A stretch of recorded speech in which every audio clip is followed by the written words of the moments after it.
ktoś z was by nie skorzystał z takiego zaproszenia. To jest normalnie, powiedziałbym, strzał w dziesiątkę.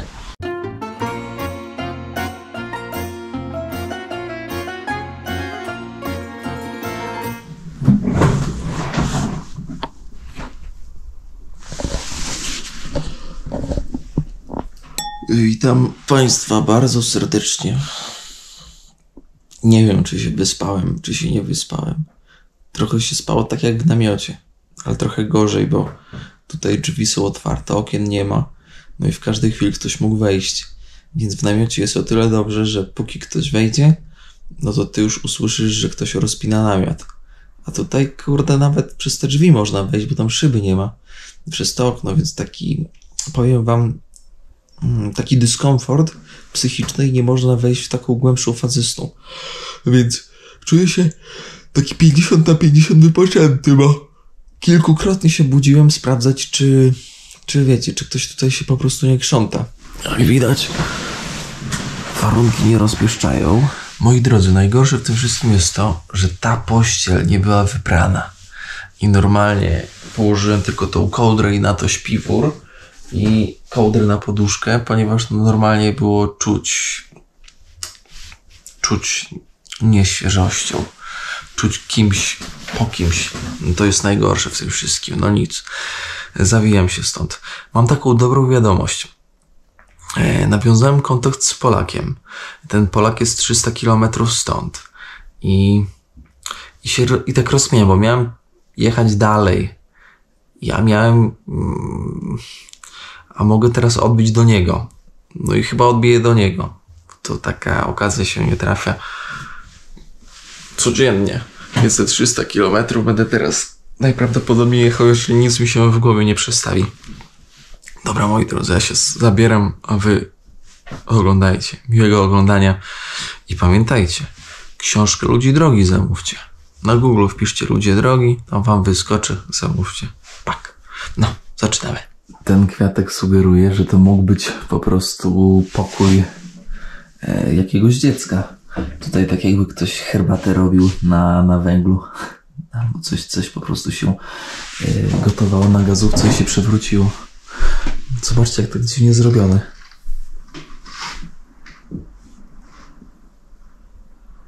Tutaj dachy. No na szczęście deszcz nie pada. Moje szczęście. Pakuję plecak i ruszam dalej. No warunki, powiem wam, bardzo, bardzo średnie. Niestety przyznam szczerze, że jak są na przykład te oceny tych miejsc noclegowych, to te oceny są po coś, bo faktycznie motywują właściciela, bo zaraz wysadzi nam, motywują właściciela do tego, żeby faktycznie sprzątać cokolwiek. Tutaj w ogóle nawet zew urwany. No brudno jest. Nie powiedzieli, żebym bez butów chodził, ale nie ma opcji. Nie ma opcji, żebym bez butów chodził po takim syfie. Dawno nie byłem w tej części świata w tak słabych warunkach. Pewne jest jedno, że nocując w tego typu przybytkach, moi drodzy, to można nabawić się depresji. Autentycznie depresji. Ponieważ nastrój bardzo mocno spada wtedy. Jednak miejsce, w którym się żyje, odgrywa znaczącą rolę odnośnie naszego samopoczucia. I pamiętajcie, warto dbać o to, co macie wokół siebie. I co najważniejsze, i warto dbać o to, kogo macie wokół siebie. Tutaj kierownik wam trochę takich życiowych rad sprzeda, ale teraz pytanie, co tutaj koleżka wiezie? A, to po kukurydzy. Kukurydzy. Tutaj powiem wam, godzina 10, życie dopiero wstaje. Oni tutaj wstają naprawdę późno, jak do szkoły nie trzeba iść. Co prawda dzisiaj jest... Czekajcie, co dzisiaj jest? Zgubiłem dni tygodnia, czujecie to? Nie wiem, jaki jest dzisiaj dzień, albo piątek, albo sobota. Tak coś czuję, coś mnie tak wierzbi. Może czwartek? Nie, no czwartek to chyba nie, ale powiem wam szczerze, że no zgubiłem normalnie ten. A tutaj pan cielaczki ciągnie prawdopodobnie na targ.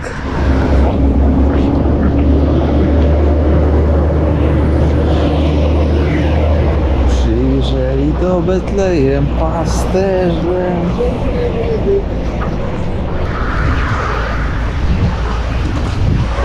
Ale no ładnie, prawie stuknął. Ładnie, kurde, Paweł. Ale wczoraj było zimno. Było tak zimno, moi drodzy. Grzegorz Szumalżyk. Ale jaja. Autotanker z Polski? Kurde, już bym się zdziwił, gdyby to z Polski były. Nie, one po prostu to są auta, moi drodzy, wiecie, sprzedane po prostu. Odpowiedni brand na aucie, Adidas, plus 4 do szybkości.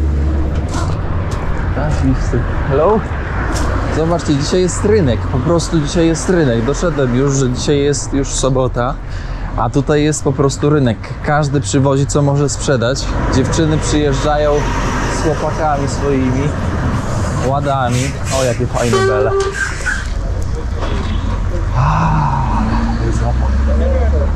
Oni się targują. Podchodzisz do kierowcy, targujesz się.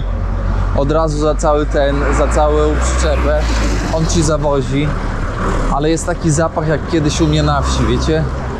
Naprawdę, na Podlasiu, na wsi taki zapach. O, i numer masz, możesz zadzwonić. Wszystko jest git. Prawilnie. Dlaczego tutaj tak bardzo handlują sianem i co tam jeszcze było? Siano i słoma. I jeszcze te liście od kukurydzy. Ze względu na to, że my jesteśmy dość wysoko jeszcze, a tego typu uprawy robi się na nizinach. Nizina to mniej więcej od 0 do 300 metrów nad poziomem morza. No i tak, żebyście mieli pogląd. 1/3 świata to są niziny. No i oni sobie tam na tych nizinach uprawiają. Ten klimat jest bardziej, powiedziałbym, taki przewidywalny, a nie to, co widzieliście na ostatnim odcinku poprzednim, gdzie temperatura była tak od minus tam, nie wiem, 3, 4, 5 do plus 13, 14 wieczorem. Więc no różnica amplituda ogromna. No. Dobra, łapię. To nie robota. Ciekaw jestem, ile taki traktorek może mieć lat, moi drodzy. Strzelam trochę, może z 70. Może ktoś mnie sprostuje. To będę wdzięczny. A ja dalej drałuję na wylotówkę. Chociaż ja już tutaj sobie stanę, bo tutaj widzę cień. Potencjał, ogromny potencjał na to, żeby złapać stopa.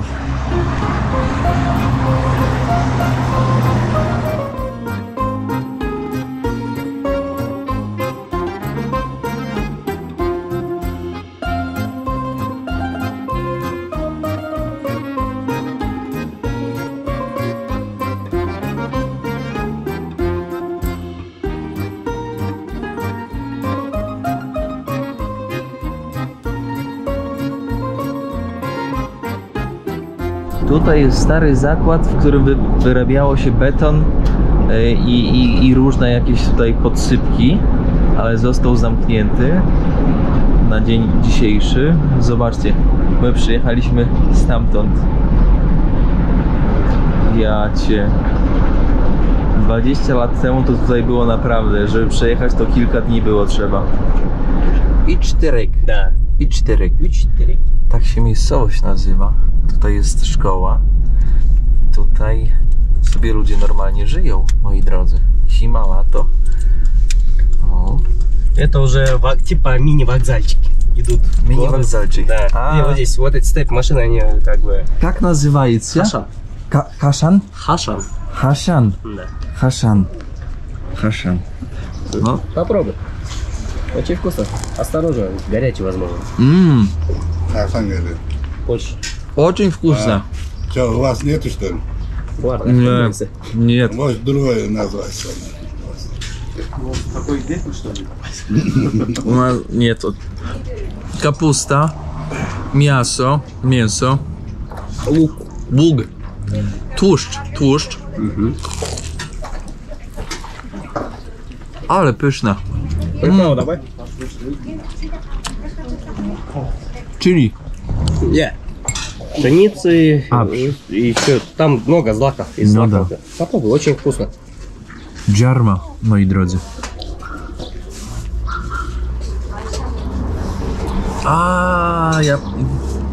Fermentacja. Fermentacyjny ten napój, po którym miałem Да. rozstrój. Очень питательный и Ale быстро dobra. восстанавливает энергию. No tak, energetyczne, to i to razem. Pyszne. Что он ставит друг друга? Zobaczcie, gorąca, prosto wzięta z patelni, na maśle. Да. Masło, da? Да, вот солнечное масло. Вот No, no tak. A tutaj dziewczynka, zobaczcie jaka młoda. Spasiba. Dziewczynka jaka młoda już pomaga mamie.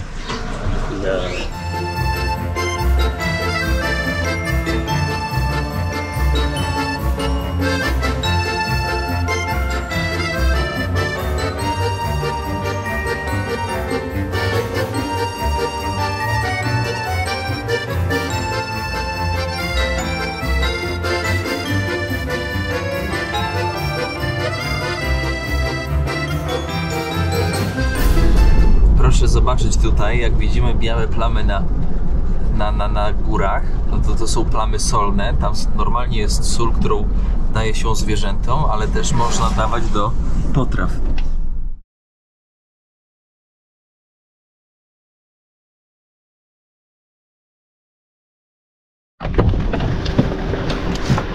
Zobaczyć zbiornik retencyjny, ale jaki ogromny.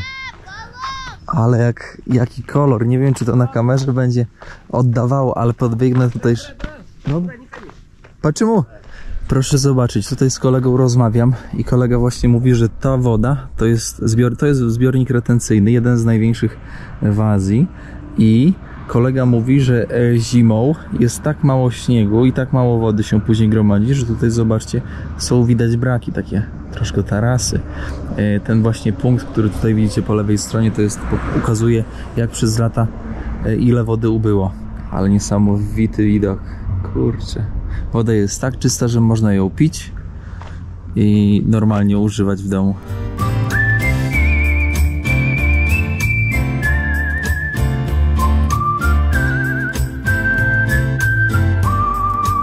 Dzięki uprzejmości naszego kierowcy wejdziemy sobie do Klabiszcza. Klabiszcz to cmentarz po rosyjsku. Rzecz jasna, wszyscy wiedzą, że kierownik lubi cmentarze. Jak tu wejść? Tutaj wejdę przez ogrodzenie, żeby już tam nie otwierać tego.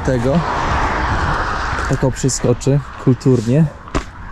Proszę bardzo, tutaj rzecz jasna mamy Kirgizów wyznania muzułmańskiego. Ale chcę wam pokazać, moi drodzy, jakie mają tutaj piękne nagrobki. Zobaczcie, jakie nagrobki z kamienia.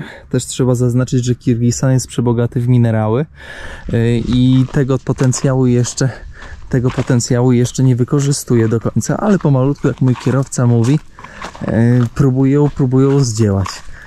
Tutaj zobaczcie, tutaj macie troszkę taki, powiedziałbym, nagrobek na wzór jurty. Proszę zobaczyć. O, ciekawie zrobione. Powiedziałbym z takim artyzmem. Muszę się troszkę śpieszyć, żeby wam to pokazać, ponieważ mój kolega jest stomatologiem i jedzie na robotę. Zobaczcie, jakie tutaj takie grobowce duże. Przyznam szczerze, że pierwszy raz w ogóle widzę aż w takim artyzmie zrobiony cmentarz. Zobaczcie, jakie wielkie. No i tu rzecz jasna, z tej strony już jest zaniedbane. Trzeba zaznaczyć, że większość krajów muzułmańskich ta kultura po prostu nie jest takiego przyzwyczajona do tego, żeby dbać, moi drodzy, o cmentarze. Po prostu się tutaj tak nie przychodzi jak u nas. Zobaczcie, jakie tam jurty takie zrobione, postrojone. Niesamowite. Powiem wam, że to jest po prostu niesamowite. Jak różna jest kultura różnych krajów, kultury, jakie są od siebie różne. Niekiedy takie same, a niekiedy takie różne. Już mój koleżka pojechał dalej. Za 10 minut rozpoczyna pracę. Ma umówionego pacjenta. Jest stomatologiem, ortodontą. Moi drodzy, powiem wam, że no Kirgistan w tej części kraju no po prostu rozwala system. Ogólnie mam bardzo pozytywne odczucia względem tego kraju i w pełni w tym momencie po kilku już odcinkach, które obejrzeliście, a jeśli nie obejrzeliście, no to koniecznie nadróbcie, jestem w stanie stwierdzić, że no warto tutaj przyjechać po prostu. Tylko nie latem, bo latem to po prostu was spali, bo tu będzie 45 stopni. Muszę przyznać, że jestem zdziwiony tym, jak dużo tutaj jest policji, kontroli, ale też takich w ogóle odcinkowych pomiarów prędkości. Hello!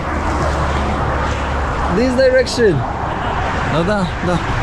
No i tutaj kumpel chce jechać, ale kumpel nie w tamtą stronę jedzie. Ja zapominam, że że po angielsku nie powinienem tutaj mówić. Nie to, że niedobrze, że jak mówię po angielsku, to po prostu ale ludzie nie rozumieją. Nawet ten stomatolog, który studiował na uniwersytecie medycznym, powiedział, że no wiesz, uczyłem się angielskiego, mówiłem po angielsku, ale zapomniałem. I wszystko. Bazar w sobotę. Ubrania można kupić, jedzenie można kupić, miski można kupić, wszystko można kupić, moi drodzy. Ja na bazar nie idę. Siły nie mam o tej porze chodzić po bazarze. Ale zobaczcie, jak malutko ludzi. Taki powiedziałbym, no prześwity. Dobra, ja idę łapać stopa dalej. Nasz kolega Adam na mnie czeka. Adam, dobrze mówię, Adam. Słuchajcie, jedziemy teraz z Nurisem. Привет, Nuris.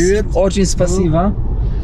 Ja tu trochę sobie z Nurisem rozmawiamy i Nuris do mnie mówi: ty Tomek, dawaj na dacie, jedziemy tam do wioski do niego, nie? On mówi, że w górach mieszka i po prostu sobie nockę przenocujesz. Ja mówię, kurczę, no zarąbiście. Z drugiej strony Adam tam w Albadzie też czeka, on jutro jedzie mszę odprawić, bo to on jest księdzem, więc jak jutro wyjadę tutaj od Nurisa, to mam nadzieję, że dojadę sobie do Adama, ale no takiej okazji się nie odpuszcza po prostu. Jeżeli ktoś pozwala ci zobaczyć, zaprasza cię do wsi, no to koniecznie trzeba po prostu pojechać i zobaczyć. Jaki kolor wody. To jest po prostu nie do opisania. Jaka woda. Szok. Turkusowa, wręcz turkusowa. Jaka cisza. Nie wiem, czy mówiłem wcześniej, ale ta droga przez góry to była stara droga przez jedwabnego szlaku. Tutaj kupcy szli z Uzbekistanu, między innymi z Tadżykistanu. Szli właśnie tędy, a my teraz idziemy 7 km w góry do wioski mojego kumpla Nura. Здесь можно пить, можно. Normalno. O kurczę. Ciekawe, czy sraki nie będzie. No zobaczymy jutro u kolegi. Spójrzcie, jaka dacza. Jaki domek postawiony pośrodku gór. My dalej idziemy. Zwróćcie uwagę, tutaj gospodarz ma ulę. Tutaj w Kirgistanie, kiedyś w Sowieckim Sojuzie były takie, to można powiedzieć, zawody takie, czyli ludzie się imali właśnie pszczelarstwem, ale też były właśnie takie, powiedziałbym, zakłady skupujące miód i jak oni skupowali ten miód, no to można było ten miód eksportować, bo zobaczcie, no to jest pierwszy sort miód. Pierwszy sort. No i tak robotę robili. Gdzieniegdzie jak się jedzie przez Kirgistan, gdzie jest więcej zieleni, to właśnie takie ule można kupić i stoją sprzedawcy pojedynczy i można sobie podejść, kupić słoiczek. Przeważnie mają takie duże słoiczki, znaczy duże, półlitrowe minimalnie. Pół litra w plecach władować, to bym władował z jednej strony, ale z drugiej strony jak plecak upadnie gdzieś, no to wiecie, jak miód się rozbije, szkło, miód, nieciekawie może być. Jak думаешь, Нур, сколько лет? Мне 38 лет. Когда мне было 5-7 лет, когда я помню, Эта стенка так и стоял, этот дом вот в таком состоянии стоял. Я не знаю, ему сколько лет. A, no to Мне сейчас widzicie, 38 лет. 5 lat miał i w takim stanie już była ta chata, czyli 30 parę lat tak stoi. Ale to jest dość ciekawy przykład tego, jak tutaj budowali. To jest dosłownie to samo, co nazywali ziemiankami w Kazachstanie Polacy. Czyli budowali tak, glina, kamienie, zobaczcie, i to układali sobie właśnie w ten sposób. Zarąbista sprawa, zobaczcie, jakie grube, żeby wiatry, bo tutaj wiatry po prostu są takie silne, że żeby tą ścianę po prostu zwaliły, gdyby była cieńsza. Ale ma świetne właściwości izolacyjne, tak jak wspominam zawsze przy tego typu tematach. Latem chłód, w środku zimą ciepło trzyma. O to w tym wszystkim, moi drodzy, chodzi. Glina. Zobaczcie, jestem w stanie to rozwalić. Ja nie będę rozwalać. Chroncie las od pożaru. Namalowane ręcznie.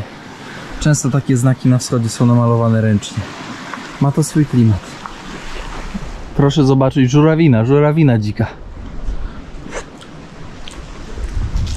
Ale kwaśne.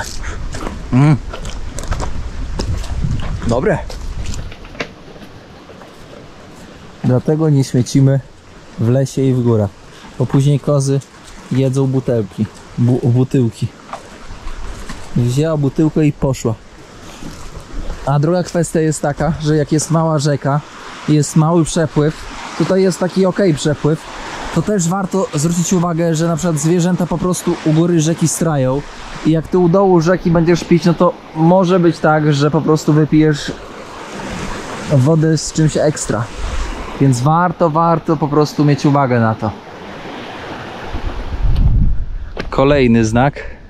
I żeby rybę można było łowić, trzeba mieć pozwolenie, moi drodzy. Nie jest tak hop-siup. A po drugiej stronie informacja, żeby nie dokuczać zwierzętom. Tradycyjny płot, tutaj chaziain, czyli gospodarz.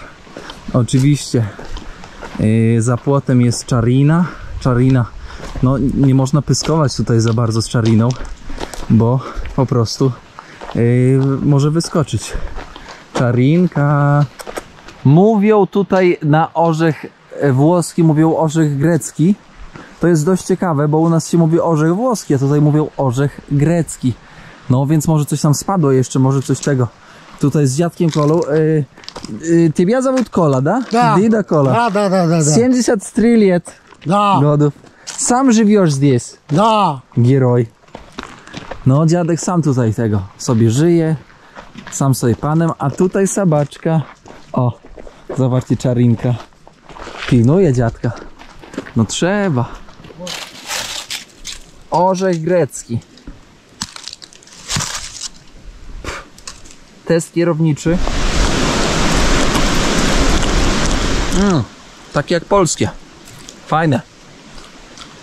Ale znacząco mniejsze są. Stopa złapaliśmy, Łada, ale хороша maszyna. 4-4. I podwiozą nas chłopaki. Czekaj, tak weźmu. Złapali. 4 km przeszli. 3 przejedziemy. I gitara. Dawaj. Spasibo большое. Как зовут? Tomas! Томас. Da, normalny Tomas. Taka Łada z 2000 roku, nowa, kosztuje, moi drodzy, uwaga, i prawie $11 000. Żeby przeliczyć tak na szybko, no to obstawiam, że około 45-50 tysięcy. A tutaj mojego koleżki jest ta Dacia.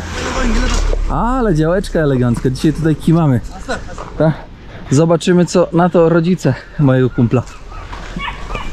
Patrzcie, tutaj rodzice mojego koleżki Nura zbierają orzechy włoskie.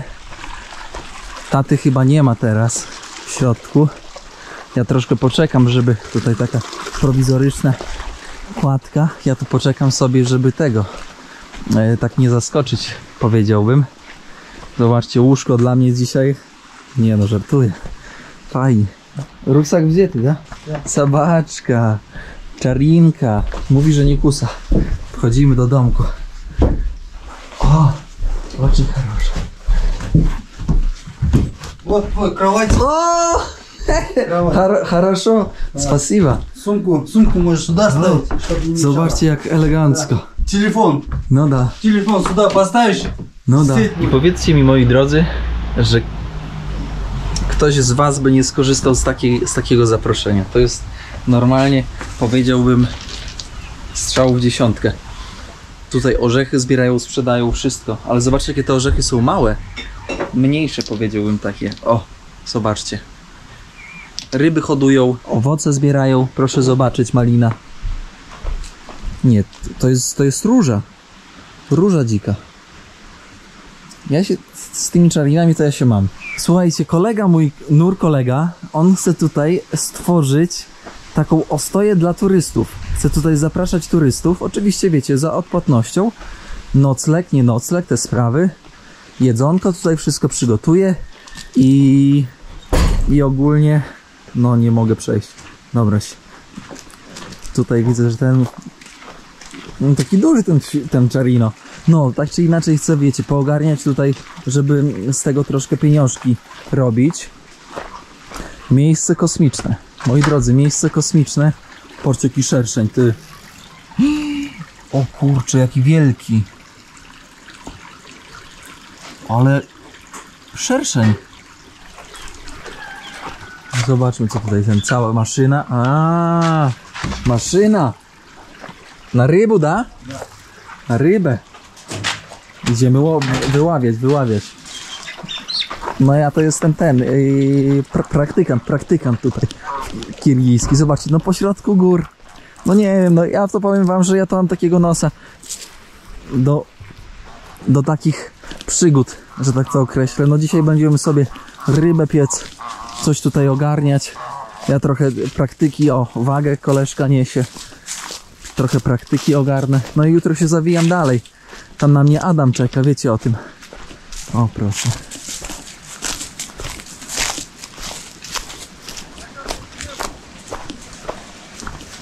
Czarina, jak ciebie nazywają, Czarina? Czarina to Czarina. Weźcie mnie, zastrzelcie, ale nie wiem, co to jest za ryba. Farel. Co to jest za ryba, to ja nie wiem. A to cholera palca by ugryzła, ty. O, tutaj specu. Farela. A to przypadkiem nie jest ten? Zobaczcie, to... Ale wielka. O kurcze. Łosoś, da? Wspaniał. Wszystko jest jasne jak słońce. Drogi kogucie, zrób miejsce dla kierownika. Ciula! O Jezu, jak Czarinka. Jezu, jak ja bym cię pogłaskał, Czarinka. No, spróbujemy. Czarinka. Oj, Boże.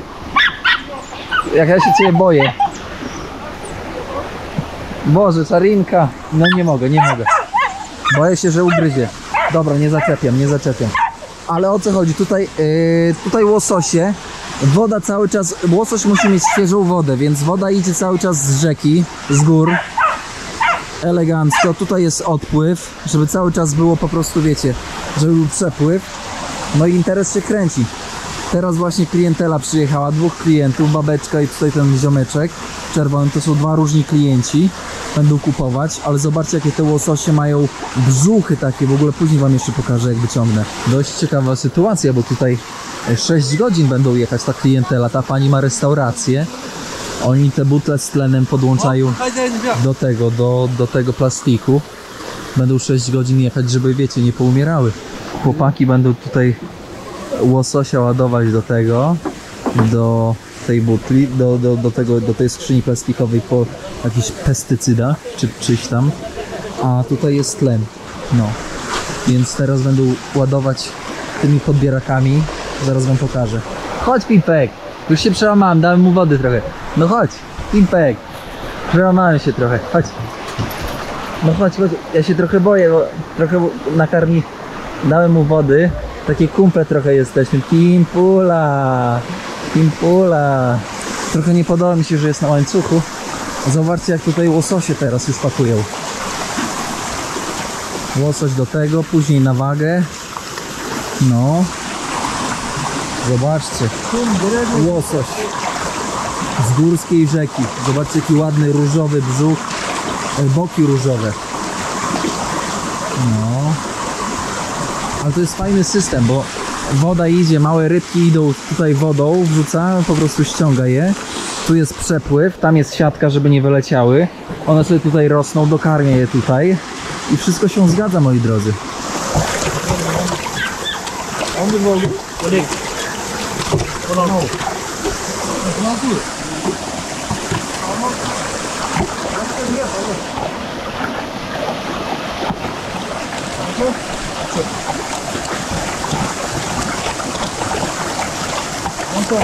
I sytuacja taka, jak oni zarybiają tutaj to. Zobaczcie.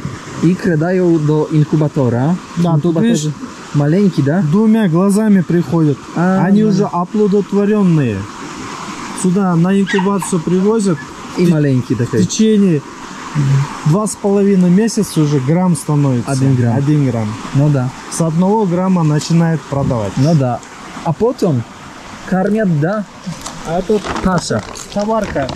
Это 4,5 калибровка. Kalibówka, czyli pasza do karmienia. Aller Aqua, Golub Dobrzyń. Golub Dobrzyń z Polski karmią, słuchajcie, tutaj te łososie. Это не с твоего города? Nie. Z Polski. Ja nie znają to od Goroda. Tak więc z Polski. Ja nie znają, maleńki. Ktoś by zapytał, kierowniku, a ile za kilogram tego łososia takiego? Już wam mówię, za kilogram około 5 dolków. 25 zł za kilogram takiego eleganckiego łososia. To jest, moi drodzy, powiedziałbym nic. To jest nic. 25 dolków. Taki porządny łosoś myślę, że waży z 2,5 kg lekko. No to by było tak, że takiego jednego łososia z 50 parę złotych.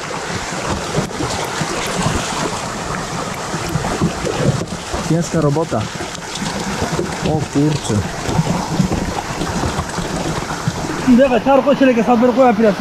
Zobaczcie jaki dorobek. Иди, операцию делать. Сейчас его приготовим. Очень mocno kusaje? Кусает, ну острый. Ostry? No. Ну лосось, короче. No łosoś, da. Moi drodzy, na dzisiaj to już koniec. Kończymy ten odcinek, zapraszam na kolejny. Nie zapomnijcie o tym, żeby zostawić łapeczkę, ślad węglowy, tudzież podać pocztą sandałową do znajomych odcinek. Zapraszam zatem na kolejny odcinek, a tymczasem pozdrawiam serdecznie z kirgijskich gór. Obstawiam, że tutaj nie było nigdy żadnego Polaka. Autentycznie. No bo kto by tutaj trafił, jak tutaj nawet tej wioski, tu w sumie, no tak, wioski, bo ten mój koleżka to sołtys. Tej wioski nawet na mapie nie ma. Do usłyszenia, do zobaczenia, do wszystkiego co dobre. Trzymajcie się, cześć.